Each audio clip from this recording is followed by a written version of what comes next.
Hello everyone, मैं प्रमोद। कैसे हैं आप लोग? उम्मीद करता हूँ आप सब ठीक होंगे।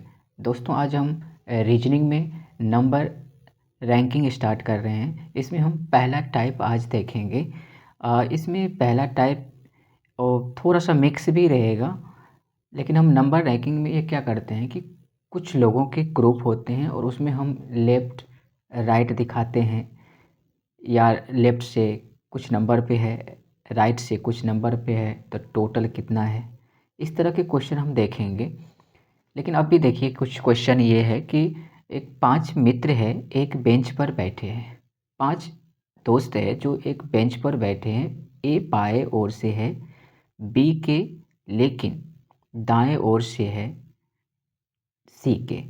डी बी के दाईं ओर है, लेकिन ई के बाईं ओर है।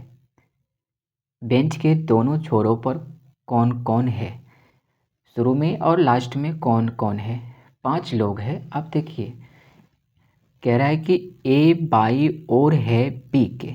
अच्छा, बी के बाई ओर किधर? ये आपको इधर, ये लेफ्ट है और ये इधर राइट है ना। इधर राइट से आप लेफ्ट की तरफ जाते हैं, राइट से लेफ्ट की तरफ जाते हैं। तो ये कह रहा है कि ए बाई ओर है बी के। अच्छा ठीक है, मैं मान लेता हूँ कि इसको मिटा दीजिए, इसको मिटा दीजिए। ठीक है, इसको मिटा देते हैं। अब देखिए कि बी मैं मान लेता हूँ इधर, बी के बाई ओर है ए। जैसे वो बोल रहा है वैसे मैं कर रहा हूँ, बाई बस, यानी कि इस तरफ लिखूँगा मैं ए को, ऐसे ही लिखूँगा क्या? ठीक है।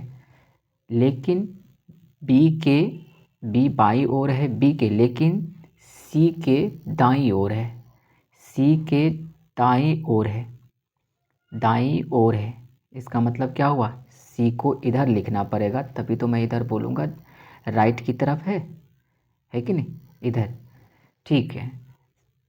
और ये कह रहा है डी, इधर देखिए डी बी के दाईं ओर है, डी बी के दाईं ओर है। दाईं का मतलब राइट, डी इधर लिखना पड़ेगा, डी इधर लिखना पड़ेगा, है कि नहीं। और लेकिन ई के बाईं ओर है, इधर बी के बाईं ओर है। इसका मतलब ई इस तरफ लिखेगा, तभी तो इस तरफ में बाईं ओर होगा। हम 5 दोस्तों को बैठा दिए। अब ये कह रहा है कि बीच में कौन है? बीच में क्या है? तो ये दोनों एक है, ये दोनों एक है, तो बीच में कौन है? बी है। कौन है? बी है। तो ये नहीं कह रहा, ये कह रहा है कि दोनों छोरों पर कौन कौन है। तो दोनों छोरों पर कौन कौन है? तो सी है शुरू में, लास्ट में ई है। तो हम कह सकते हैं कि सी और ई क्या है? सी और ई दोनों छोरों पर है। ये ऑप्शन नंबर सी, यानी कि 4। और अगर बीच में पूछता तो बी हो जाता। क्या होता? बी हो जाता। आई होप कि ये चीज़ें आपको समझ में आ रही है। रीजनिंग में आपको उसके लाइन को पढ़ना बहुत ज़रूरी होता है कि नहीं। तब आप उसको सेंस लग सकते हैं या सीक्वेंस में लगा सकते हैं। नेक्स्ट क्वेश्चन देखिए, नेक्स्ट क्वेश्चन देखिए क्या है। कह रहा है कि 6 लड़के एक पंक्ति में बैठे हैं। 6 लड़के हैं जो एक पंक्ति में, एक लाइन में बैठे हैं। जोन्स और मनु की स्थिति राजू के सन्निकट है। सन्निकट का मतलब है कि राजू बीच में है और दोनों तरफ से जोन्स और मनु की स्थिति है। राजू कहाँ है? बीच में है। कहाँ है? बीच में है, और इसके दोनों तरफ जोन्स और मनु है। उदय के सन्निकट गोपी और राम है। उदय, उदय क्या है? बीच में है, और सन्निकट यानी कि बीच में है, और गोपी और राम उसके दोनों तरफ में है। जोन्स, गोपी और मनु किसी से भी अगला नहीं है। ये एक दूसरे के आगे पीछे नहीं है। राजू भी मनु से अगले स्थान पर नहीं बैठा है। राजू भी मनु से क्या है? अगले स्थान पर, यानी कि लास्ट में नहीं है।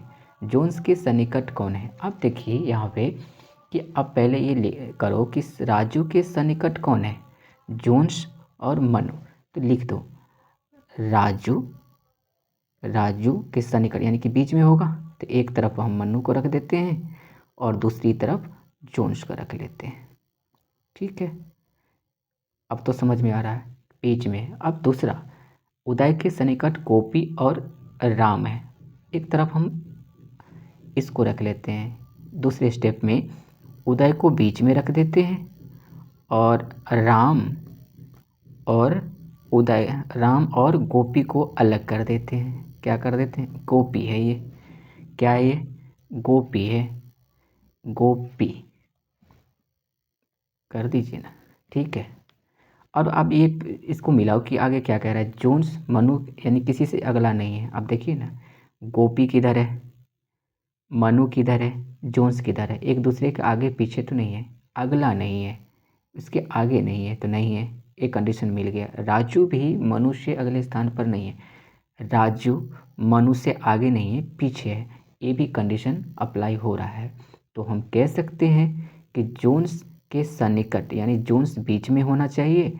उसके आजू ये जोन्स है, उसके दोनों तरफ कौन है? एक तो राजू है, दूसरा राम है। ऑप्शन में किधर है? राजू और राम। राजू और राम, ये है option number C. Option number C. तो आपको लाइन पढ़ना बहुत ज़रूरी है। आप उसके स्टेटमेंट को सही तरीके से पढ़िए। रीजनिंग के सवाल इजीली आपको बन जाएंगे। नेक्स्ट क्वेश्चन देखिए। नेक्स्ट क्वेश्चन में क्या करें? 6 व्यक्ति है, A B C D E F, 2 पंक्ति में है, प्रत्येक में 3 है। अब प्रत्येक में 3 है तो आप क्या कहोगे? अगर एक लाइन ये है, सेकेंड लाइन ये है, 3 लोग एक लाइन में 3 लोग बैठ रहे हैं। कितने? 3। 1 2 3, 1 2 3। और कह रहा है यदि ई किसी सिरे पर नहीं है, किसी सिरे पर नहीं है तो इसका मतलब बीच में तो ही होगा। तो मैं मान लेता हूँ कि दोनों सिरे पे नहीं है तो बीच में ही होगा। डी एफ के बाईं ओर से दूसरा है। डी कहाँ है? डी कहाँ है? एफ के बाईं ओर से। तो मैं मान लेता हूँ, इसमें मान लेता हूँ कि एफ है, इसके दूसरे स्थान पर 1 2 2 पे कहाँ है? डी आ जाएगा। डी आ जाएगा। सी जो है ई की पड़ोसी है। ई का क्या है? पड़ोसी है। ई का पड़ोसी या तो इधर हो सकता है या इधर हो सकता है कि नहीं? लेकिन ये कह रहा है कि डी के यानी कि कर्ण में है, विकर्ण है ये। एक्चुअली ऐसा लिखा होगा, है ना? इस पे गलत है ये। सामने बैठा है यानी कि डायगोनल पे है, तो डायगोनल तो इधर है, इधर बन रहा है, इधर बन रहा है ना। तो मैं कह सकता हूँ कि सी इधर होगा क्योंकि इसके डायगोनल में है, डायगोनल में है। तो मैं ऐसे कह सकता हूँ एफ का पड़ोसी है बी। एफ का पड़ोसी है बी, तो मैं यहाँ पे लिख सकता हूँ क्योंकि 2 ही है ना। एफ तो यहाँ पे मैं लिखा। तो फिर आप कौन बच रहा है? एक बच रहा है ए, तो ए को यहाँ पे रख दो, ए को रख दो। तो फिर आप कह सकते हैं कि बी के सामने कौन है? एक दूसरे के सामने कौन है? तो बी के सामने तो ई ही है। बी के सामने कौन है? ई है। बी के सामने कौन है? ई। तो sir option number 2, option number 2 ठीक है।